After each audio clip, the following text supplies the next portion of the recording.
Alright, we've had a delivery all the way from Cyprus, which is going to be interesting. Now, this is by way of a sponsorship, so we will be doing a longer video, and I'll combine this unboxing with that video. It's from a company called Radiocode. Now, I'm already a customer of these guys, and hence we ended up getting a bit of a sponsorship here. And I've had Tinkerman Mick show up while I've been around to do this as well, so he's in to observe as well. G'day, champions. So now I've already got the Radiocode 101. This is apparently a 103G, their latest model, and they've sent this to me free of charge by way of a bit of a sponsorship. So hopefully we'll be able to do them some justice here. So we'll have a look. We've got to scan the QR code for everything, and this is the new model, which doesn't look a lot different from the old one. We'll grab that out in a minute.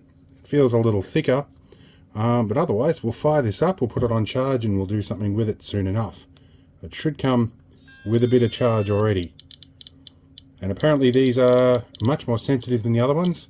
We have over here a little bit of uranium glass, and it's picking it up through the acrylic. So we'll do a few tests on this soon enough, and we'll see what we can do.